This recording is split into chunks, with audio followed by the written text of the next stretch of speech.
They're not so much being like, hey, let's be really concerned about JuJu. They're not doing that as much, but they're also just like forgetting that they have another game before even possibly playing USC or UConn. They're just completely ignoring K-State. And I don't like that. I don't like that at all.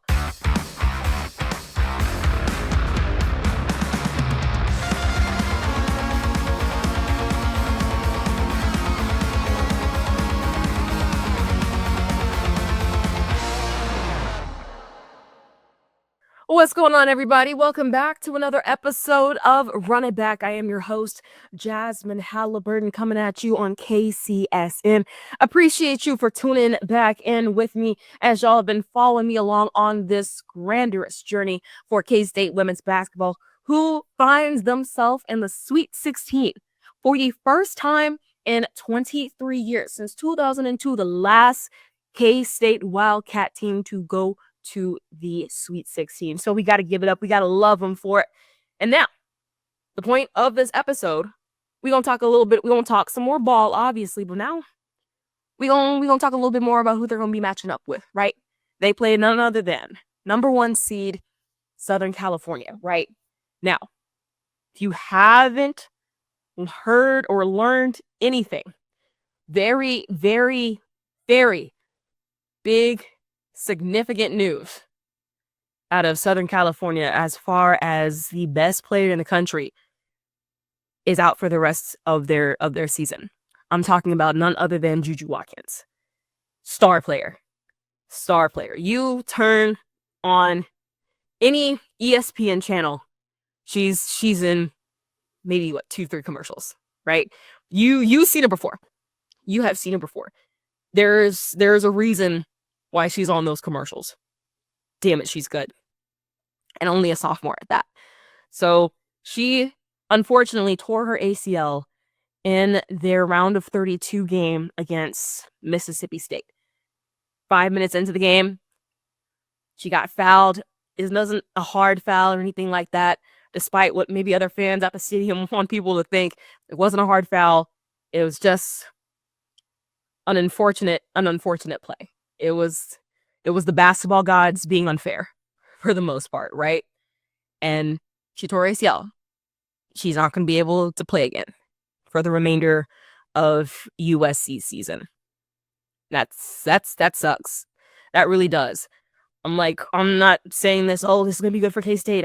No, not at all. She's an amazing player, and this is a player that forget just women's basketball fans, every sports fans, essentially, wants to see her play. And the fact that she will no longer be able to for the rest of this season, it's horrible. It's horrible for the game. You hope for the best for JuJu. But I mean, she's going to get the best treatment possible. The best treatment possible. When you are the future of, women's basketball, like we've seen, and just, keep carrying and passing the torch, It's her turn right now. So prayers up to JuJu Watkins. The game is gonna miss her for these next couple of weeks, right? But now, gotta move on to the nitty-gritty, right? USC is now without their number 1 player, right? JuJu Watkins. She has led USC in points, in assists, in steals. She averaged 24.6 points a game, 3.5 assists per game, 2 steals per game. She's a majority of their points of their offense. She has 58 blocks on the season, the second most on the team as a guard, as their 6'2" guard, right? She's special. As I just spoke to you the first 5 minutes about how special she is. She's special. The Trojans they gotta figure some things out now. Now, in that game against Mississippi State in their round of 32, they figured it out. It was trying to figure out the best way to explain it, because I mean, if you watch that game, the Bulldogs were outmatched. They really were. Even JuJu did not have to play for them to get completely smoked. Trojans won 96-59. without their leading scorer. Okay, because you had Kiki Iriafen. She went crazy with 36 points, 9 rebounds in this game. Now, I don't know how Mississippi State would have fared if JuJu still played, but like I briefly mentioned before, I'm trying to figure out the best way to explain it. I mean, when you're a team who focuses so much on trying to contain a star player, and now that star player suddenly is not going to be able to play, you're probably just in limbo. I feel like the best explanation I can think of is a few years ago. I want to say maybe 2016. For anyone who's a soccer fan, you had, I think, Portugal playing France in the Euros, right? You had Cristiano Ronaldo get hurt in that game. France was doing great, but Cristiano Ronaldo got hurt. They were doing great defending him, all that. But it seems like once he got hurt, France didn't know what to do because their game plan completely changed, and Portugal ended up winning that game without Cristiano Ronaldo. I feel like that's an explanation for this, right? That's something that came quickly into my mind, right? Mississippi State completely had to change the game plan for USC to figure out what the hell they were going to do now that JuJu Watkins wasn't out there anymore, and it sputtered. It sputtered. Like I said, not saying anything probably would have changed, but that entire time they were focusing on probably how to contain JuJu. Then what, right? So USC did a fantastic job still being able to play, move the ball at a moment's notice now that JuJu, was unfortunately down for the count because she got hurt, right? And I mentioned before, Kiki going absolutely berserk in that game. They're 6'3" forward, 36 points. Now, K-State does have a window of opportunity. Now, apparently the spread, the odds of this game, it changed when news came out about JuJu's unfortunate injury. USC's only favored by 1 point, 1.5 spread, right? They're still favored, but not by much anymore. And so the more that I was looking through USC stats, the more I was kind of looking through that game against Mississippi State, I think K-State does have an opportunity. They have a chance here because we know this situation fairly well. K-State fans know the situation very well. K-State players know the situation very well. When you have your All-American star player and then suddenly don't, adjustments have to be made, and adjustments have to be made quickly. Now, this is the worst possible time for USC to have JuJu Watkins down. Worst possible time. Because now you have maybe 4 more games to play, including a championship, to be able to handle that without her. So how are they going to be able to do it? And now, luckily, they have this entire week to prepare to try to figure out how they're going to play this game without JuJu, how Kiki is going to be a focal point of the offense, which I very much do believe that she will be. But now K-State also has this opportunity to figure out how they're going to play. Because I don't think they were thinking that much ahead about game plan ahead of this game from Mississippi State and USC, right? This is the time.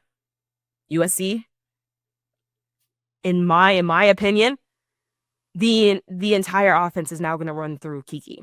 She is their second best player on this team. She averaged 18 points a game. She was the Robin to JuJu Watkins' Batman, right? That was her thing. That was her ability. Her athleticism pops as a 6'3" forward, what she's able to do.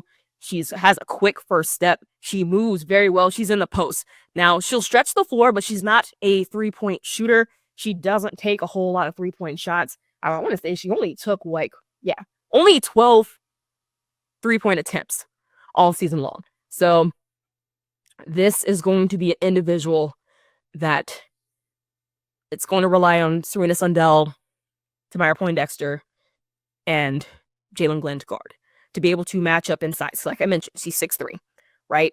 She is going to be their big body for a good portion of the game. Not all of it, because they do have another center who she obviously leads their team in blocks, but I want to say I saw this on Twitter a couple days ago that she is now, I think, third in USC women's basketball history behind Lisa Leslie with, I think, 3,000 career blocks or something crazy like that. I don't know. Raya Marshall, 6'4" center, goes crazy. She averages 7 points a game, 8 rebounds, 200 blocks per game. She had 63 blocks already on the season, right? So this is someone, obviously, defensively, she's going to have her opportunities. But now that you're going to have her be undersized against a healthy Yoki, that's something that's going to be a really fun matchup. Because you have an amazing defensive player in Rhea Marshall who stands 2 inches shorter than Yoki, and Yoki maybe feeling like what she mentioned before, 100%. Get her deep in the low block, and we already know what Yoki's going to do. We've seen this game before. Everyone gravitates to her, and that's going to leave open shots for everybody else. We saw Tamira, 24 points, 8 made threes. She had space, and Kentucky left her behind open for essentially the entire game, right? The entire game. So this is a matchup that I can't say will be just going to be exploited because Marshall is too good of a player, but I think it's going to be a fun challenge for Yoki and for this K-State team to try to see what they're going to be able to do, because people found out that if you double Yoki, you are leaving most likely a shooter who shoots over 40% from 3 open. So someone else is going to have to make something shake. And we're going to get into that after this short break. But of course, I got to give a shout out to homefieldapparel.com, where I got this real sick K-State shirt on. So whatever t-shirt, hoodie, hat you may want, go ahead and head over to homefieldapparel.com, and we'll be right back on Run It Back.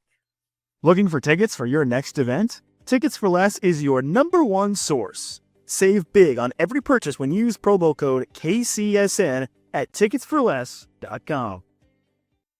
Success in real estate takes more than vision. It takes the right financial partner. When someone takes something rundown and turns it into something great, that's called a comeback story. Like Bryan Group. They take distressed properties here in KC, completely rework them, and then turn them into valuable real estate. But that kind of work needs the right bank behind it. Enter Emprise Bank. They're not about cookie-cutter loans. They saw Bryan Group's vision, backed them, and now they're making big moves in Kansas City real estate. Talk about your partner impossible. Emprise doesn't do one-size-fits-all financing. They invest in potential and back growth. Visit emprisebank.com/KC to learn more. Emprise Bank, member FDIC, equal housing lender. All right, welcome back. Welcome back after that nice short break.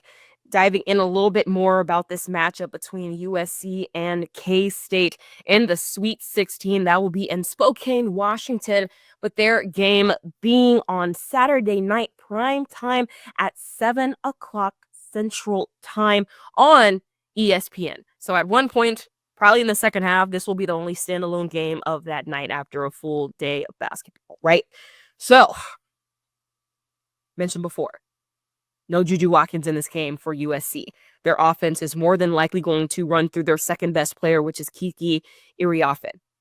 Very, very good player. If you saw at any point her play in that round of 32 against Mississippi State, they couldn't do anything with her. They were too small. They were caught in switches. She was getting to the line.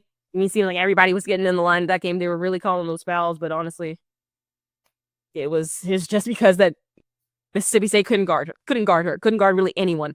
They were fairly undersized in this game, in this matchup between USC. That's where a lot of their issues lie. Now, said it before, say it again.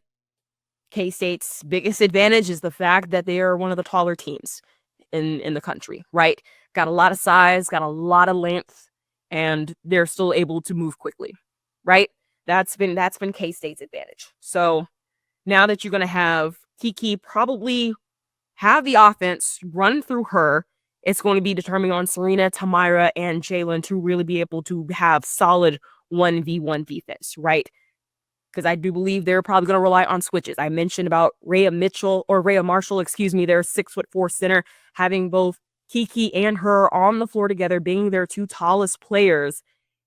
And K-State switches a lot, right? Have to be able to find the right switch, because this is an opportunity for them to probably pull Yoki out of the paint. If by some reason they have to get a switch between Yoki to be on Kiki, she's going to pull out of the paint and she's going to try to get her with that first quick step, and someone's going to have to come in from the weak side, and that might leave somebody open. Now, USC is not the strongest three-point shooting team. I think their team average might be 33% on the season, or 32.4% from three on the season, right? So not exactly the strongest three-point shooting team. I think K-State shoots 38%, I want to say, as a team. So they rely, once again, a lot on JuJu before, during the regular season and the postseason up to this point, and getting into the paint. This team likes to get in the paint. So we're able to have solid 1v1 defense. Kiki, very, very quick first step, just like I mentioned before. Want to make sure you have solid 1v1 defense and having the right players switch onto her. Now, I'm not saying Yoki can't, recover if she gets beat to the basket.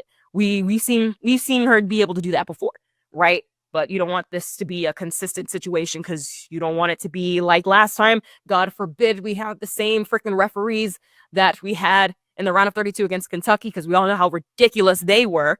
But say that you don't want to have her in the situation for her to have the possibility to get in foul trouble, right? So that 1v1 defense, the correct switches, that has to be something that be followed, because Kiki will look to score every single time I think that she's going to have the ball. If she's anywhere inside of that 8 to 14 foot range, she's gonna try to score. She's gonna either try to shoot over Yoki or create some space, or whoever's in front of her. So you gotta be stuck to her like absolute glue. If they're able to do that, if K-State's able to do that, you're gonna have to rely on other USC players to make something shake. Now, looking through their roster, they have a lot of young players. Kiki is a senior. I want to say they only have 3 seniors on this roster. Everyone else is freshmen and sophomores. So this is a young team. Obviously a veteran and still in Kiki, right? Because she's a transfer. Has been on this team for 2 years. Everyone else is young. Now, they did go to the Elite 8 last year. So maybe that's something they want to rely on, but K-State being the older team, it's a lot of experience. I still feel like this favors them, as long as they're able to stay focused and not get overwhelmed in the spotlight of being at the school's first Sweet 16 in 23 years, to be able to really focus on the team in front of them. I feel like their experience probably could prevail. A team that has learned how to play without their All-American, compared to a team that on the fly has to learn how to play without their All-American, right? This is one of the advantages I think that K-State does have in this game, is this amount of experience, right? In their starting 5, they have freshmen, they have sophomores. They don't exactly average a whole lot of points. Now, I'm not calling this not being disrespectful or whatsoever. A lot of their points, for real, does come from either JuJu Watkins or Kiki Iriafen, right? Their next leading scorer is Kennedy Smith, who I think is a freshman and averaging 9 points a game. Obviously, that's nothing to sneeze at. But when you have players averaging 24 points and 18 points a game, your next one is at 9, half that. A lot of other players are going to have to be relied on in a very bright spotlight, right? That's in some cases going to have to match, or they're going to have to exceed at, rather. And they do have a chance. Now, I just mentioned the spread, and in K-State is a little bit more of a favorable position than they were before JuJu's injury, right? But you see, a lot of people still have USC to win this game. I'm not going to be upset with them about that, of course, because they're the number 1 seed for a reason. Yes, they are without their number 1 player, but don't get that fooled or twisted. This is still a very, very good team, as we've seen before against Mississippi State, especially just recently, right? So a lot of people do have USC winning this game. A couple people have K-State winning this game. Not as many, but they exist. But something that I don't appreciate And that I don't know if the team has clocked this either. When you had these articles being written about, JuJu and her injury, one, I felt like they were kind of taking the humanization out of it. They were so focused on just like, oh, what are they going to do when they face UConn? Or things like that. Or, yeah. But what about when they face UConn and when they get to the championship? They're not so much being like, hey, let's be really concerned about JuJu. They're not doing that as much, but they're also just like forgetting that they have another game before even possibly playing US or UConn. They're just completely ignoring K-State. And I don't like that.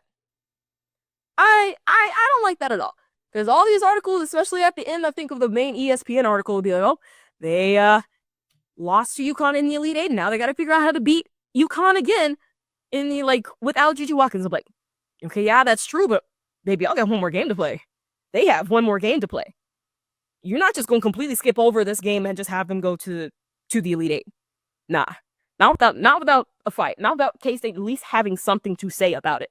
Now, I'm not saying that it's impossible for them to go to the Elite Eight. USC to play UConn again. Because I expect UConn to probably beat Oklahoma. I think they play on Saturday as well. But I find that disrespectful. I find that disrespectful. Not very many is be like, oh, let's talk about this matchup with K-State now that there's no JuJu. They're talking about, hey, what are they going to do when they play UConn? That game this game ain't happened yet. That game sure as hell ain't happened yet. So, I don't appreciate that. I don't know if the players clocked it, but I did. I don't like it. But, who knows? Maybe that's something that can light a fire underneath their butts. Not saying that they need any more. This opportunity is great, but a little extra doesn't really hurt, right? A little extra, a bigger chip on their shoulder per se. Because to me, I feel like we might be like the biggest underdog left in the tournament. I know I don't think that's completely true. We're not the only 5 seed still playing right now in the Sweet 16, but I feel like we're probably the ones that's not talked about as much. K-State is one that's probably not talked about as much. And I think that should change. And K-State has the opportunity to change the conversation Saturday night, 7 o'clock, against the number 1 seed in the country. We'll have to see what they do. And when we come back, we're going to talk about it. All right? But I appreciate y'all for listening to me so far this season, so far in this podcast. I appreciate it. But we're going to end it at that. And hopefully, I'll see y'all soon.